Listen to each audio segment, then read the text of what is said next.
Movie का start Jacob से होता है, जो बेला और एडवर्ड की शादी का कार्ड मिलने पर बहुत ज्यादा गुस्से में आ जाता है और वुल्फ बनकर वुड्स में चला जाता है। दूसरी तरफ बेला एडवर्ड के साथ मिलकर अपनी शादी की तैयारी कर रही होती है। फाइनली वो वक्त आ जाता है जब एडवर्ड की बेला से शादी होती है। अब शादी के बाद एडवर्ड बेला को जेकब से मिलवाता है, जहाँ पर वो बहुत ज्यादा खुश होती है। अब जेकब जब ये सुनता है कि बेला और एडवर्ड आम इंसानों की तरह रहेंगे और बेला इंसान ही रहेगी, तो जैकब को बहुत ज्यादा गुस्सा आता है, क्योंकि ये बेला के लिए खतरा था। इस बात से बेला मर भी सकती थी और जैकब को वहाँ पर बहुत ज्यादा गुस्सा आता है। तभी बाकी वुल्व्स आकर जैकब को वहाँ से ले जाते हैं। अब बेला और एडवर्ड अपनी शादी के बाद अपना हनीमून मनाने कहीं और चले जाते हैं। दिन इसी तरह गुजर रहे थे। बेला और एडवर्ड बहुत ज्यादा खुश थे। तभी एक दिन बेला की तबीयत बहुत ज्यादा खराब हो जाती है। अब बेला को ये फील होता है कि वो प्रेग्नेंट है। तभी एलिस की भी कॉल आ जाती है, क्योंकि उसने अपने विजन में ये देखा था कि बेला को कोई खतरा है। अब बेला प्रेग्नेंट थी और इस बात से बेला को बहुत ज्यादा खतरा था।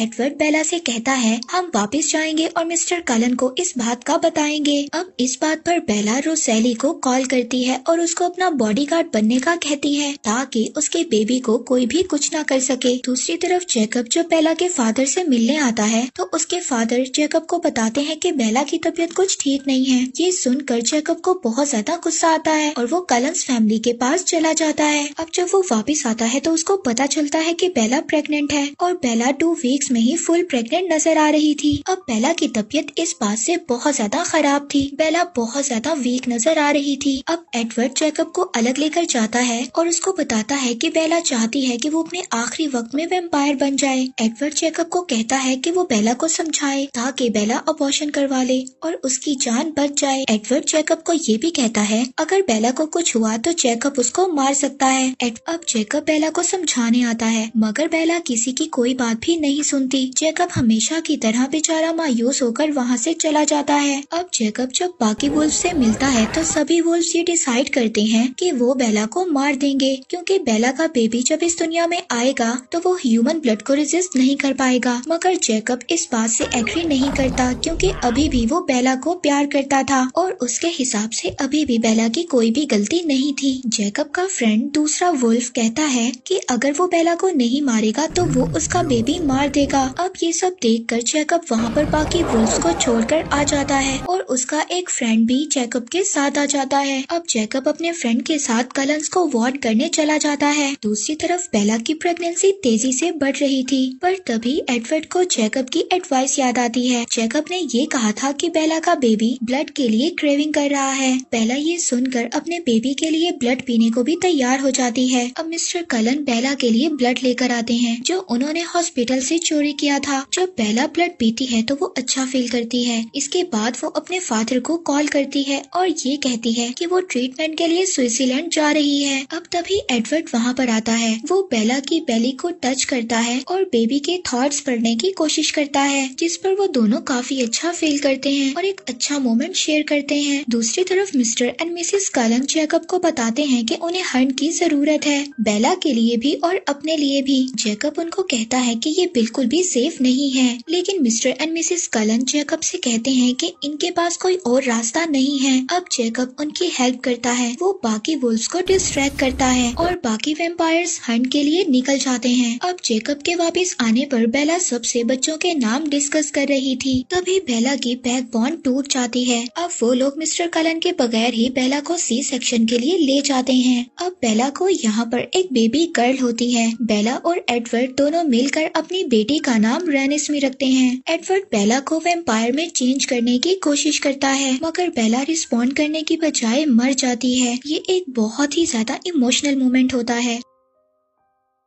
जैकब और एडवर्ड दोनों बहुत ज्यादा रोते हैं। अब जैकब ये समझता है कि बेला की बेटी की वजह से उसकी डेथ हो गई। जैकब अब रेनिस्मी को मारने के लिए जाता है, मगर उसको बेला की बेटी की आंखों में अपना फ्यूचर नजर आ रहा था। अब वहाँ पर बाकी वुल्व्स आकर वैम्पायर्स पर अटैक कर देते हैं, पर तभी वहाँ पर जैकब भी आ जाता है और वहाँ पर उन दोनों की फाइट को रोक देता है। जैकब वहाँ पर बाकी वुल्व्स को बताता है कि उसने बेला की बेटी की आंखों में एक नक्श देखा है और वुल्व्स का ये सबसे बड़ा रूल था कि अगर कोई वुल्फ अपना फ्यूचर इंसानों की आंखों में देखेगा तो वो वुल्फ उसको कभी भी नुकसान नहीं पहुंचा सकता और उस इंसान को प्रोटेक्ट करेगा। अब ये सभी वुल्फ वहाँ से चले जाते हैं। दूसरी तरफ एडवर्ड का ब्लड बेला को हील करना शुरू कर देता है। अब एडवर्ड बेला को रेडी करता है। अब बेला ह्यूमन से वैम्पायर में ट्रांसफॉर्म हो गई थी। अब बेला होश में आ जाती है और वो बाकी वैम्पायर्स की तरह नजर आ रही थी। अब बेला रेनिस्मी से मिलती है जो 2 दिन में ही इतनी ज्यादा बड़ी हो गई थी क्योंकि बेला की बेटी रेनिस्मी बहुत ज्यादा फास्ट ग्रो कर रही थी। तभी बेला को रेनिस्मी को देखकर ये पता चलता है कि जैकब ने रेनिस्मी की आंखों में अपना फ्यूचर देखा है, जिस पर बेला बहुत ज्यादा गुस्सा होती है और जैकब को मारने लगती है, मगर जैकब बेला को समझाता है। अब उसी रात बेला की बर्थडे थी। सभी कलन्स फैमिली मिलकर बेला को एक हाउस गिफ्ट करते हैं जिसमें बेला और एडवर्ड दोनों रात गुजारते हैं और बहुत ज्यादा खुश होते हैं। अब नेक्स्ट मॉर्निंग बेला को ये पता चलता है कि उसके फादर उसके लिए रोजाना कॉल करते हैं, जिस पर सभी वैम्पायर्स ये डिसाइड करते हैं कि बेला के फादर को ये बता देंगे कि बेला की डेथ हो गई है, मगर उसके बाद वो लोग ये टाउन छोड़कर चले जाएंगे। अब जैकब इस बात से डर गया था कि वो रेनिस्मी से दूर हो जाएगा। तभी वो बेला के फादर के पास जाता है और उनको बताता है कि जैसी दुनिया आपको नजर आ रही है वैसी बिल्कुल नहीं है और बेला अब चेंज हो गई है। ये कहकर वो खुद वुल्फ में बदल जाता है। अब ऐसा करने से कलन्स फैमिली को बेला के फादर से झूठ नहीं बोलना पड़ता और रेनिस्मी भी जैकब से दूर नहीं होती। अब जैकब जब एडवर्ड और बेला को ये सब बताता है कि उसने बेला के फादर को सब कुछ बता दिया है तो बेला उससे बहुत ज्यादा नाराज होती है, मगर तभी वो कहता है कि उसने बेला के बारे में ऐसा कुछ नहीं बताया कि वो वैम्पायर है, मगर उसने कलन्स फैमिली के बारे में बेला के फादर को सब कुछ बता दिया है। अब बेला के फादर जब उससे मिलने आते हैं तो बेला ह्यूमन बनकर अच्छी एक्टिंग करती है। वो उनको रेनिस्मी से भी मिलवाती है और ये कहती है कि उसने रेनिस्मी को अडॉप्ट किया है। अब टाइम अच्छा था और सब कुछ बहुत अच्छा जा रहा था। वॉल्ट्री के लोग भी बेला को एज अ वैम्पायर एक्सेप्ट कर लेते हैं। अब टेंशन ये थी कि रेनिस्मी बहुत ज्यादा जल्दी बड़ी हो रही थी। एक दिन रेनिस्मी जैकब के साथ स्नो को एंजॉय कर रही होती है, तभी एडवर्ड की कजन रेनिस्मी को देख लेती है। वो कलन से नफरत करती थी क्योंकि कलन्स की वजह से उसके प्यार की डेथ हो गई थी और उसका प्यार लॉरेंस था, जिसके बारे में हमने ऑलरेडी ट्वाइलाइट पार्ट 2 में बताया था। अब एडवर्ड की कजन को देखकर बेला बहुत ज्यादा परेशान हो जाती है। अब बेला उसका पीछा भी करती है लेकिन वो वहाँ से भाग जाती है और एडवर्ड की कजन अब ये समझती है कि रेनिस्मी एक इमॉर्टल चाइल्ड है और इसके बारे में वॉल्ट्री को इन्फॉर्म कर देती है। अब इमॉर्टल बच्चे वो होते हैं जिन बच्चों को बचपन में ही बदला जाता है। वो बच्चे ना तो चेंज हो सकते हैं और ना ही अपनी ब्लड क्रेविंग को रोक सकते हैं, जिसकी वजह से वो सबसे ज्यादा खतरनाक होते हैं और ऐसे बच्चों को मार दिया जाता है और साथ ही उनके पेरेंट्स को भी। अब वॉल्ट्री के लोग कलन्स पर अटैक करने आ रहे थे और इस बात का विजन एलिस को आ जाता है। अब कलन्स फैमिली वॉल्ट्री से फाइट नहीं करना चाहती थी, इसीलिए वो लोग विटनेस इकट्ठा करते हैं ताकि वो वॉल्ट्री के लोगों को ये बता सके कि रेनिस्मी इमॉर्टल चाइल्ड नहीं है। अब एलिस और उसका कजन एक स्पेशल विटनेस के लिए चले जाते हैं और साथ ही वो वुल्फ के पास कलन्स फैमिली के लिए मैसेज छोड़ जाते हैं कि जितनी जल्दी हो सके विटनेस को इकट्ठा करें। अब कलन्स फैमिली के लोग अलग अलग शहरों में जाकर अपने लिए विटनेस को इकट्ठा करते हैं और बहुत सारे वैम्पायर्स को इकट्ठा कर अपने घर में ले आते हैं, जिनमें काफी गिफ्टेड वैम्पायर्स भी होते हैं। जैसा कि उन वैम्पायर्स में एक लड़की ऐसी थी जो अपनी मर्जी से किसी को भी अपनी मर्जी के विजन्स दिखा सकती थी। एक वैम्पायर ऐसा था जो सभी एलिमेंट्स को कंट्रोल कर सकता था और दूसरी तरफ हम एक और वैम्पायर को देखते हैं जो इलेक्ट्रिक शॉक दे सकती थी। दूसरी तरफ हम देखते हैं कि वुल्फ्स में भी तेजी से इजाफा हो रहा था क्योंकि वैम्पायर्स के ज्यादा आने की वजह से वुल्फ्स तेजी से ट्रांसफॉर्म हो रहे थे। सभी वैम्पायर्स को ये खतरा था कि अगर एलिस फिटनेस ना ला सकी तो सभी वैम्पायर्स को मिलकर वॉल्ट्री से फाइट करनी पड़ेगी। अब सभी वैम्पायर्स इस बात से पीछे हटने लगते हैं। तभी एडवर्ड सभी वैम्पायर्स को समझाता है कि वॉल्ट्री के लोग हमेशा से कलन्स फैमिली के दुश्मन रहे हैं और वो हमेशा से कलन्स फैमिली पर अटैक करने का सोचते हैं और अब उन लोगों को मेरी बेटी की वजह से हमारे साथ फाइट करने का मौका मिला है। और वो ये भी बताता है क्योंकि एरो को गिफ्टेड वैम्पायर्स इकट्ठा करने का बहुत ज्यादा शौक है ताकि उन्हें फाइट ना करनी पड़े और वो हमेशा से ही एलिस को चाहते हैं क्योंकि एलिस की तरह फ्यूचर विजन देखने वाला एरो की टीम में कोई भी नहीं है, मगर एरो के पास ऑलरेडी जीन है। जो पेन देने की पावर रखती है और उसका एक भाई भी है जो पिच डार्क कर सकता है, जिससे किसी की भी सोचने समझने और सूंघने की सलाहियत खत्म हो जाती है, क्योंकि वो कलन फैमिली के लिए नहीं बल्कि अपनी फैमिली के लिए भी वॉल्ट्री से फाइट करें। वॉल्ट्री को सिर्फ पावर से मतलब है और किसी चीज से नहीं। अब सब लोग एडवर्ड की बात सुनकर रेडी हो जाते हैं और वो ये कहते हैं कि अगर फाइट करने की नौबत आई तो वो पीछे नहीं हटेंगे और वॉल्ट्री के लोगों का मुकाबला करेंगे। और इन लोगों को बेला की अब एक स्पेशल पावर का भी पता चलता है, जो कि एक मेंटल शील्ड होती है जो बेला को प्रोटेक्ट करती है। यही वजह थी एडवर्ड कभी भी बेला के माइंड को रीड नहीं कर सका और इसीलिए हमने देखा था कि एरो भी बेला के थॉट्स को पढ़ नहीं सकता था। अब वो लोग बेला को ये भी सिखाते हैं कि बेला को कैसे अपनी पावर्स को दूसरों के लिए यूज करना है। वो लोग बेला को मोटिवेट करने के लिए उनमें से एक वैम्पायर एडवर्ड को करंट देती है। इसी वजह से बेला बहुत जल्दी अपनी शील्ड से कैसे दूसरों को प्रोटेक्ट करना है सीख लेती है। दूसरी तरफ बेला को एलिस का वही लेटर भी मिलता है जिसमें एलिस ने बेला को ये मैसेज दिया था कि उसकी थॉट्स ही एरो से बची हुई हैं। अब बेला एक स्पेशल आदमी से भी मिलती है ताकि वो जैकब और रेनिस्मी का पासपोर्ट और टिकट्स वगैरह ले सके।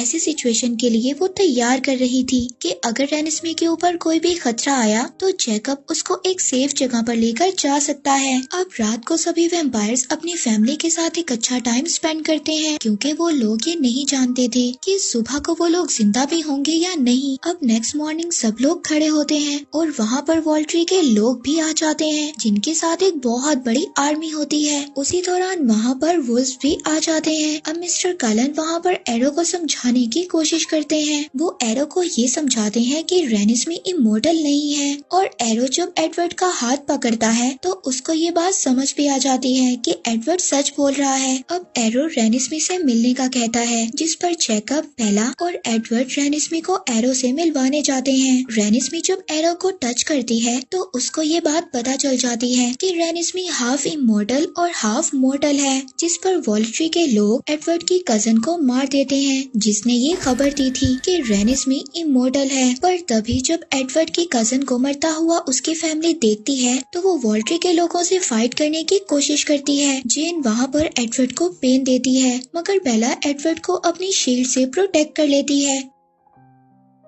साथ ही वो बाकी सबको भी शील्ड में ले लेती है, जिससे जेन किसी को भी हर्ट नहीं कर पा रही थी। एरो को अभी भी रेनिस्मी अपने लिए एक खतरा लग रही थी। तभी वहाँ पर एलिस आ जाती है, जिस पर वो आकर एरो से कहती है कि वो एरो को ये दिखा सकती है कि रेनिस्मी उनके लिए आगे जाकर कोई खतरा नहीं बनेगी। ये कहने के बाद वो बेला को वार्न करती है, जिसके बाद बेला रेनिस्मी को जैकब के साथ वहाँ से भगा देती है। एलिस एरो को पुश करती है और वहाँ से भागने लगती है। तभी वॉल्ट्री के लोग एलिस को पकड़ लेते हैं। मिस्टर कलन एलिस और दूसरे वैम्पायर को बचाने के लिए आगे बढ़ते हैं तो एरो मिस्टर कलन का सर बॉडी से अलग कर देता है और उनको मार देता है, जिसके बाद वहाँ पर एक जोरदार फाइट स्टार्ट हो जाती है। अब जेन वहाँ पर वैम्पायर्स को पेन देने लगती है तो बेला वहाँ पर शील्ड से प्रोटेक्ट करने की कोशिश करती है, जिस पर जेन का ब्रदर बेला पर अटैक कर देता है। एडवर्ड का कजन आगे बढ़कर जेन के ब्रदर को मार देता है। जेन की वजह से एक वुल्फ भी मर जाता है। दूसरी तरफ जैकब और रेनिस्मी के पीछे वॉल्ट्री का एक वैम्पायर पड़ जाता है, मगर जैकब उस वैम्पायर को मार देता है और रेनिस्मी को सही सलामत आगे ले जाता है। अब बेला की साइड पर ये देखकर कि वैम्पायर्स हार रहे हैं, एक वैम्पायर जमीन पर हाथ मारता है और वो जमीन को 2 पार्ट्स में डिवाइड कर देता है, जिस पर बहुत से वैम्पायर्स और वुल्फ जमीन के अंदर जाकर गिरते हैं, मगर एडवर्ड बचकर बाहर आ जाता है और वॉल्ट्री के एक वैम्पायर को मार देता है। एलिस जेन को मारने के लिए आगे बढ़ती है और बेला एलिस को अपनी शील्ड से प्रोटेक्ट करती है, जिस पर एलिस और एक वुल्फ जेन को मार देते हैं। अब फाइट बेला की टीम जीत रही थी। वॉल्ट्री के सभी मेंबर्स मर गए थे। फाइट के दौरान एरो के तीनों भाइयों को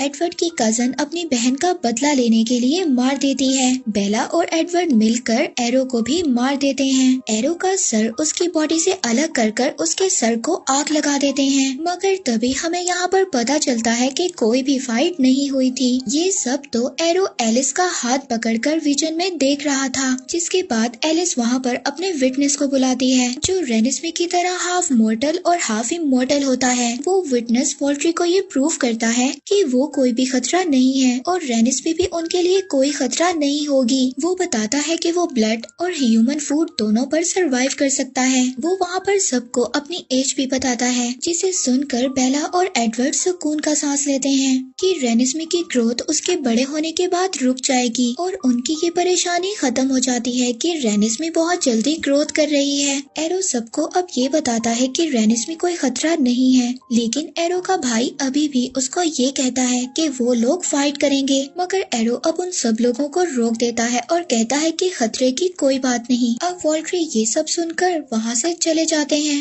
अब एरो बेला, एडवर्ड और एलिस की तरफ देखता है और उनके गिफ्ट से इम्प्रेस होता है। इसके बाद वो वहाँ से चला जाता है। इसके बाद सब वैम्पायर्स भी कलंस को बाय बोलते हैं और वहाँ से चले जाते हैं। अब एलिस अपने विजन में ये देखती है कि रेनिस्मी जैकब के साथ हमेशा खुश रहेगी और वो सब एक हैप्पी फैमिली की तरह रहेंगे। एलिस का ये विजन देखकर एडवर्ड भी स्माइल करता है। मूवी के लास्ट सीन में हमें दिखाया जाता है कि बेला एडवर्ड को अपनी शील्ड से अपनी पुरानी मेमोरीज दिखाती है कि कैसे वो एडवर्ड से फर्स्ट टाइम मिली थी और उसको ये यकीन दिलाती है कि वो उससे कितना प्यार करती है। और इसके बाद यहीं पर मूवी एंड हो जाती है।